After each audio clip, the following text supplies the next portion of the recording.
Maîtriser la dérive énergétique et ses conséquences écologiques, politiques et économiques est probablement l'un des enjeux les plus importants auxquels doit faire face notre société.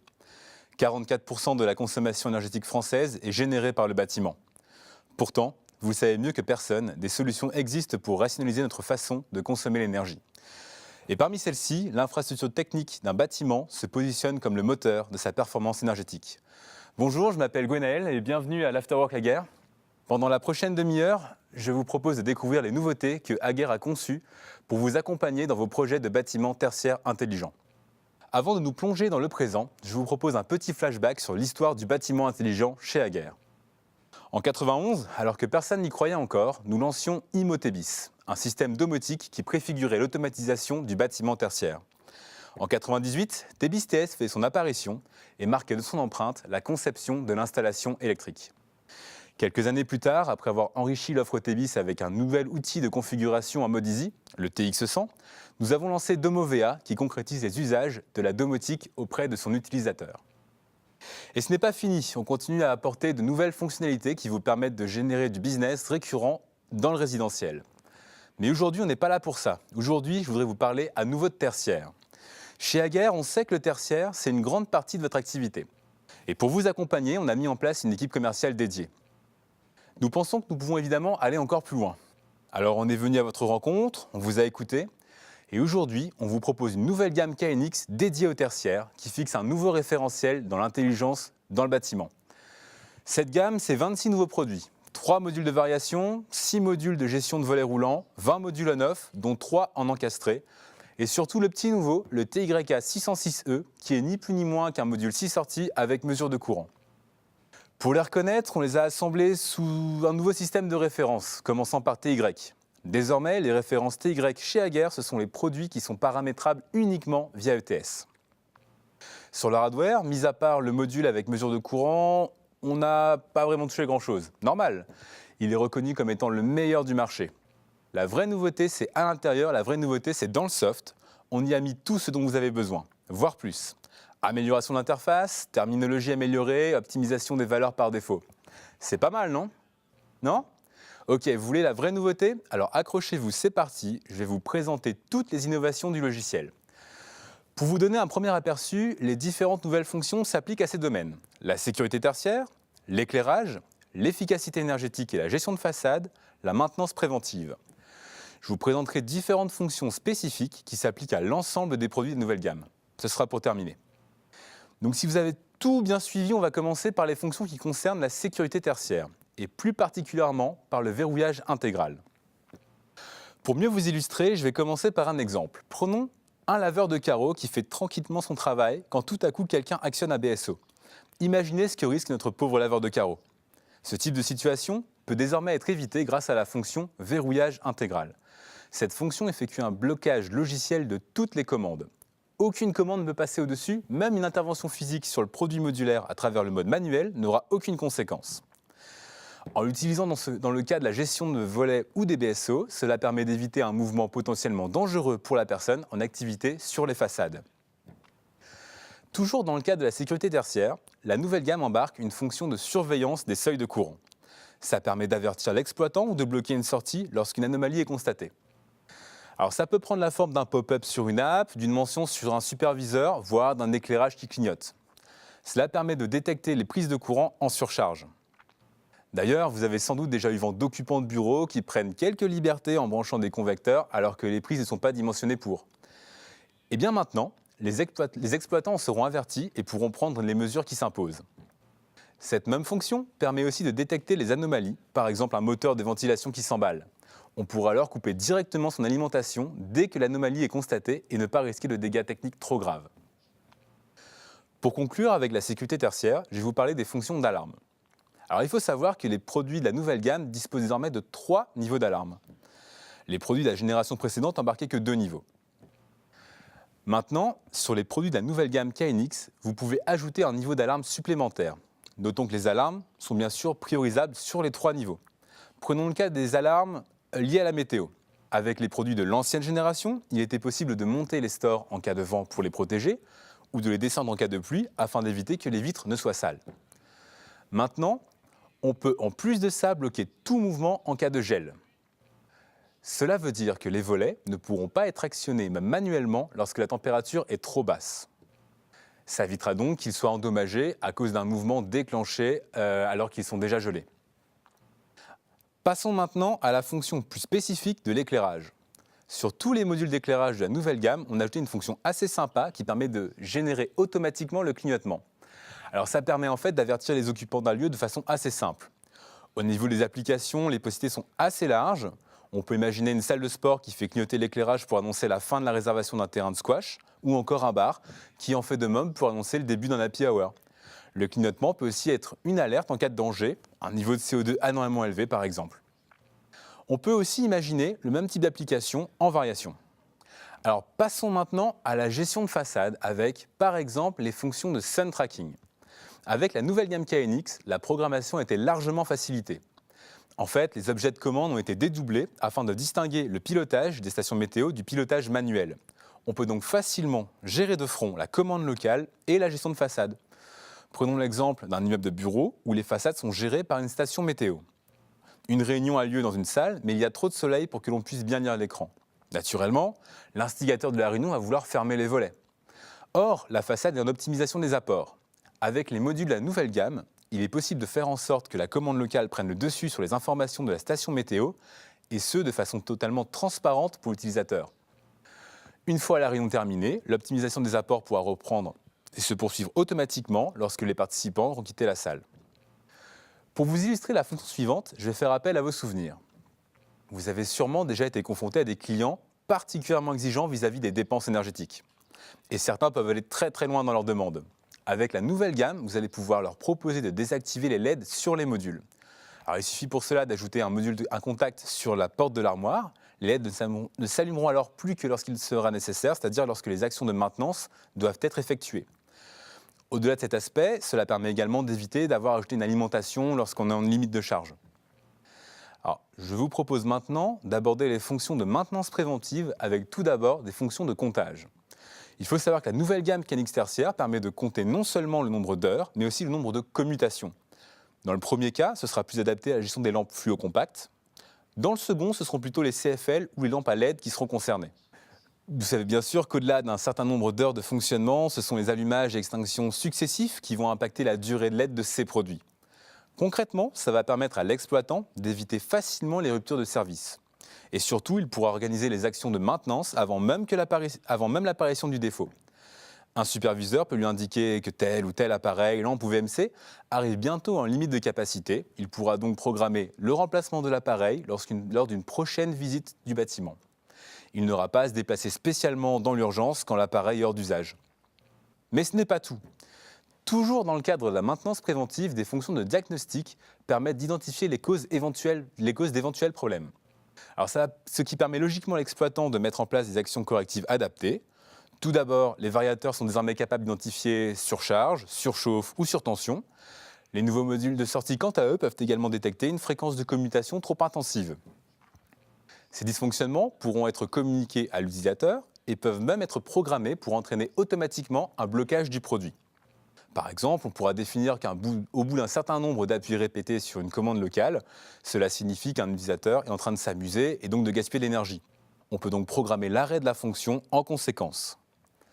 Enfin, toujours dans la même logique de diagnostic, le mode manuel peut désormais être activé ou désactivé à distance. Ça vous évitera donc de vous déplacer pour un dysfonctionnement s'il s'agit simplement d'une mise en mode manuel lors d'une fausse manip. Alors passons maintenant à une autre facette des fonctions de diagnostic, la détection des pannes. Vos clients ont sans doute déjà dû vous faire part de pannes dont ils ont longtemps cherché la cause, ce qui leur a fait perdre un temps précieux. Alors il faut savoir que nos produits sont désormais capables de diagnostiquer un relais collé. Cela permet donc, en cas de dysfonctionnement, d'identifier précisément la cause, qu'il s'agisse des lampes, des disjoncteurs, ou du câblage, ou du module. On peut trouver immédiatement d'où vient la cause. Le technicien pourra aller directement effectuer les actions correctives puisque la panne aura été préalablement identifiée à distance. Avec pour votre client un argument non négligeable du gain de temps. Dernière fonction, dans le cadre de la maintenance préventive, les produits de la nouvelle gamme KNX tertiaire sont également capables de détecter l'absence de courant sur une ligne. Alors ça peut paraître anodin, mais des pannes de circuit peuvent avoir de graves répercussions dans certaines applications. Imaginez un hangar agricole avec des animaux. Si jamais le circuit sur lequel est branchée la ventilation ne fonctionne plus, les animaux peuvent en pâtir. Même sanction pour les pompes dans les aquariums. Dans ce genre de cas, l'identification rapide des produits en défaut est fondamentale. Et désormais, il y a une fonction ETS pour ça. Alors, vous êtes toujours avec moi ? Pour les retardataires, on vient de balayer les nouvelles fonctions de la gamme CANX tertiaire dans les différents domaines que sont la sécurité tertiaire, l'éclairage, l'efficacité énergétique et la gestion de façade et la maintenance préventive. Pour terminer, on va maintenant s'intéresser à des fonctions qu'on retrouve sur tous les produits de la nouvelle gamme. Et pour la première, imaginez. Vous êtes un client dans un hôtel de grand standing. Vous rentrez dans votre chambre, ajustez votre éclairage, votre température, vos volets. Vous avez trouvé exactement l'ambiance qui vous convient. Puis, vous décidez d'aller vous détendre au spa. Lorsque vous sortez, la chambre s'éteint automatiquement. Jusque-là, tout le monde connaît. Quelques heures plus tard, vous revenez dans votre chambre et là, tous les équipements se remettent exactement dans le même état que celui dans lequel vous les aviez laissés. N'est-ce pas le summum du confort ? Cette fonction était extrêmement complexe à programmer auparavant. Aujourd'hui, c'est du clé en main.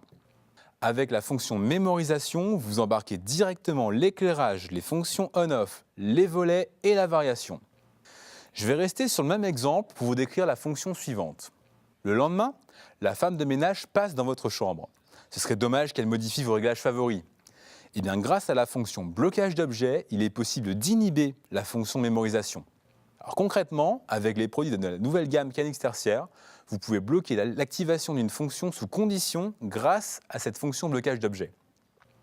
Je ne vais pas vous en dire plus pour l'instant, vous verrez dans la démo tout à l'heure comment ça se passe au niveau technique. Il y a une multitude d'applications possibles, la seule limite ici, c'est votre imagination. Pour finir, et parce que nous arrivons à la fin de ce panorama des fonctions de la nouvelle gamme, je vous ai gardé un aspect plutôt sympa. Alors jusqu'à maintenant, il n'était pas possible de réaliser des fonctions logiques directement sous nos produits sans passer par DomoVA. C'est donc ce qu'on vous a encouragé à faire pour gérer des petits automates. Et bien dans la nouvelle gamme CANX tertiaire, des blocs de traitement logique ont été intégrés à tous les produits. Ces portes, elles font 4 entrées et ou avec inversion possible des entrées. Il est également possible de chaîner directement le résultat sur l'état du relais, ou simplement de réaliser un traitement de données pour les renvoyer sur le bus et l'exploiter ailleurs. Alors il y a 2 portes par produit.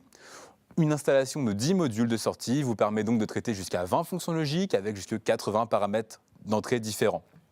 Voilà, on a fait un tour des nouvelles fonctionnalités qui étaient présentes sur la gamme CANX tertiaire. Je pense que vous situez sans doute un peu mieux les différentes nouveautés et surtout les bénéfices que vous et vos clients allez pouvoir en retirer.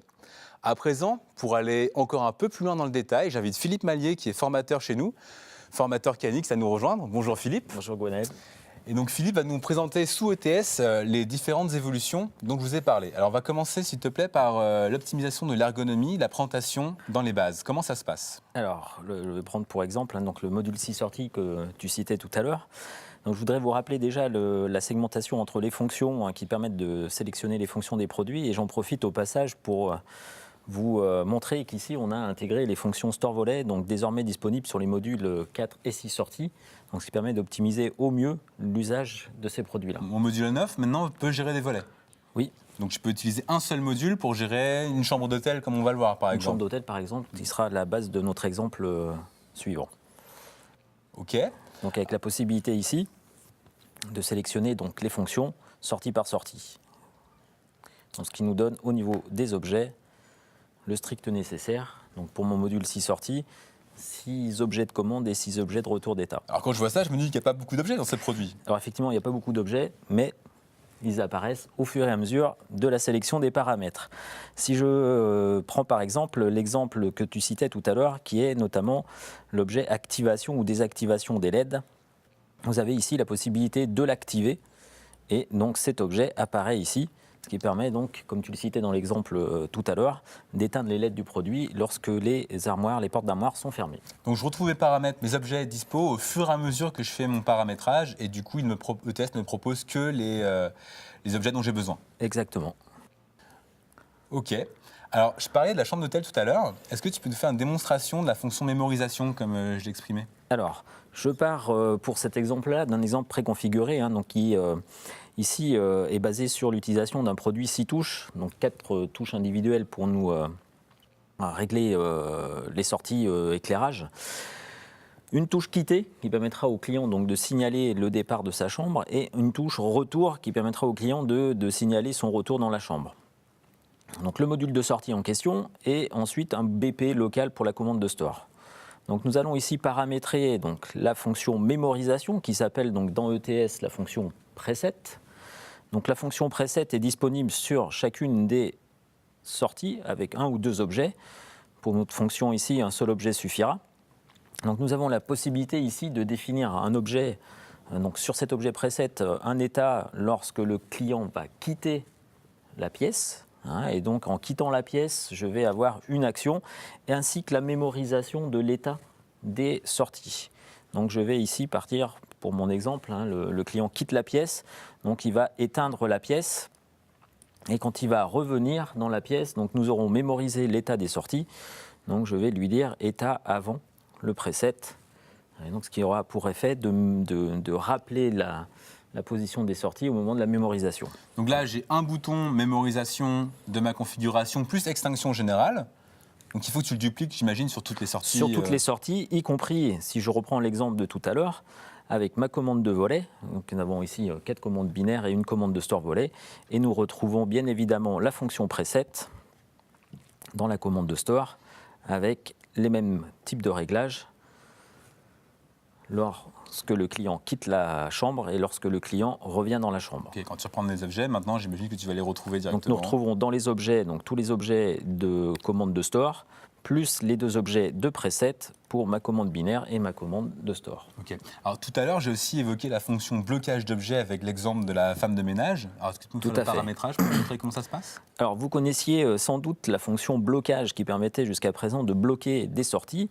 Nous avons aussi la possibilité aujourd'hui de bloquer des objets. Alors bloquer des objets, c'est quoi ? C'est finalement rendre possible l'usage de ces objets dans le produit à partir d'une information binaire. Donc je vais ici permettre l'utilisation donc pour la femme de ménage de la commande on/off, ce qui lui permettra donc d'activer et d'allumer, d'éteindre ses lampes. Et ici la même chose sur le module de store. Donc on va utiliser ici le blocage d'objets et on va lui autoriser par exemple la montée-descente et l'inclinaison des lamelles stop. Ok, et donc du coup, tu récupères sur notre groupe la présence ou non de la femme de ménage, et puis ensuite tu peux utiliser directement tes objets. Tout à fait, donc je récupérais cette information sur les 2 lignes, sur les 2 objets prévus à cet effet, donc blocage. Un blocage pour ma sortie 1 et un blocage pour ma sortie store volet sur les sorties 5-6. Okay. Alors j'ai évoqué aussi tout à l'heure les fonctions logiques. Oui, tout à fait. Alors nous avons dans chaque produit 2 blocs logiques, donc il suffit pour cela d'activer les blocs logiques. Ici, au niveau des produits, donc nous allons disposer de 2 blocs logiques. Donc nous allons, pour l'exemple, en activer qu'un. Voilà, donc nous avons la possibilité de sélectionner des fonctions logiques de type et ou, avec de 1 à 4 entrées, la possibilité d'inverser les valeurs d'entrée logique et d'appliquer le résultat directement sur un objet ou directement sur un groupe de sorties que je pourrais définir ici, donc de sorties de 1 à 6, avec la possibilité de retrouver donc, dans mes objets le résultat logique sur un objet, ce qui permet d'envoyer cette information à destination d'un autre produit. Ok, donc tu peux l'utiliser comme un mini-automate pratiquement. Tout à fait. Ok. Tout à fait. Ok, il y a un autre point que je voulais voir avec toi. Alors, on m'a dit qu'on avait optimisé la vitesse de téléchargement des configurations sur les produits. Tout à fait. Donc pour cet exemple, je suis parti sur la configuration d'un module 6 sorties. Donc un module de l'ancienne gamme TXA 206C et un nouveau module, celui que tu citais tout à l'heure, un TYA 606E. Ils sont configurés sur la même base, c'est-à-dire 6 commandes avec 6 retours d'état. Donc on peut voir déjà au niveau de l'ergonomie, nous avons grandement amélioré la lisibilité. Donc je te propose de faire l'essai en direct en lançant le téléchargement de ces produits. Tu viserais combien de temps là ? T'es prêt ? Vas-y. Donc je vise pour le premier une trentaine de secondes. 30 secondes. À la louche. 30 secondes. Et pour le deuxième, tu dirais combien ? Tu veux t'engager déjà ? Pour le deuxième, allez, on peut dire une moitié moins. Je vous laisse. Tu penses qu'on a divisé par 2 la vitesse de téléchargement ? Je vous laisse la surprise. C'est ambitieux ou réaliste ? C'est plutôt réaliste. Bon, on va voir. Mais le défi était tout à fait ambitieux. Parce que là, 35 secondes, si on avait une centaine Allez. de produits sur un produit tertiaire. C'est non Ok, négligeable. c'est le premier est terminé. Allez, le deuxième. C'était ça, à peu près 30-35. Une deuxième, second. une quinzaine de secondes.